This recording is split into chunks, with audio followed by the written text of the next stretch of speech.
श्री वल्लभाधीश की जय, श्री मथुराधीश પ્રભુ કી જય। પ્રસંગ છે શ્રી ઠાકોરજીનો કે જ્યારે આપ મથુરામાં હતા અને આજે આપને બ્રજની અત્યંત સુધી થઈ રહી છે,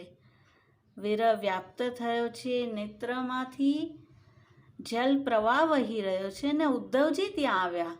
કહે છે પ્રભુ આપ તો સર્વ કણ કણમાં વ્યાપ્ત છો, આપને વિરહ કેવો। અને તે સમયે ઉદ્ધવજીને પોતાની અવસ્થા શ્રી ઠાકોરજી સમજાવી રહ્યા છે, તો તે કીર્તન છે સૂરદાસજીનું। હે ઉદ્ધવ મને બ્રજ વિસરાતું નથી, હંસ સુતા કી સુંદર કગરી, હંસ એટલે સૂર્ય અને તેના પુત્રી એટલે શ્રી યમુનાજીનો સુંદર તટ, અરુ કુંજન કી ચાહી, શ્રી યમુનાજીના તટ પર ગાયો ચરે, છખારીને છાક લઈને આવે, અમે સખા સાથે તટ પર બેસીને ભોજન કરીએ, ત્યાં કુંજમાં શ્રી સ્વામીજી પધારેલા જાણી હું દહીંની મટકી લઈને જાઉં, શ્રી સ્વામીજીને અરોગાવું, આપ મને અરોગાવે, તે લઈને પાછું આવું અને સખાઓને દોનામાં દહીં આપું અને સખા કહે આજ દધી મીઠો મદન ગોપાલ, દહીં મીઠું કેમ ન હોય, યુગલ સ્વરૂપનું અદ્રામૃત છે। વે સુરભી વે બચ્છ દોહિની, ખીરક દુહાવન જાય, તે ખીરકની ગાયોની સુધી થઈ રહી છે, બછરાની દોહિની જે પાત્ર જેમાં દૂધ દોવાય, તો વનમાંથી પાછા પધારી શ્રી ઠાકોરજી ખીરકમાં ગોદોહન કરવા જાય છે અને દોહિની હાથમાં હોય ત્યાં જ પ્યારીજી પધાર્યા હોય છે, અને તેમની તરફ જોતા જોતા શ્રી ઠાકોરજી ગાયના પગ બાંધવા ના દોરડાથી, ગાય તો આગળ જતી રહે અને એક બેલ ત્યાં હોય તો બેલના પગ બાંધવા લાગે છે અને દોવા જાય છે। આ જોઈને બધા સખાઓ હાંસી નૃત્ય કરે છે, કોલાહલ થાય છે,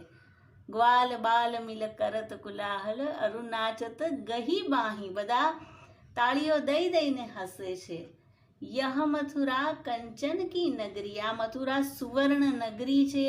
અનેક રત્ન મોતી જડિત છે, પણ વ્રજના સુખની યાદ આવે છે ત્યારે જીયમાં અનેક લીલા લહેર ઊંઘી રહી છે। અનગિન ભાંતિ કરી બહુ લીલા, અનેક લીલાઓ બ્રજમાં કરી છે, નંદાલયમાં કોઈ ગોપીનો અવાજ સંભળાય, મૈયાએ મંગલ ભોગ સાજ્યો હોય અને હે ઉદ્ધવ હું બહાનું કરું કે મૈયા કાલે આપણી એક ગૈયાને બછડું આવવાનું હતું અને તે તો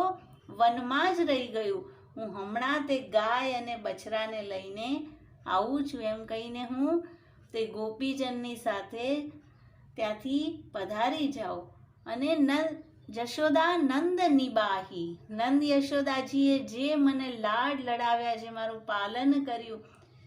અને એકવાર તો નંદ યશોદાજી અત્યંત હસી રહ્યા છે, શું થયું હતું,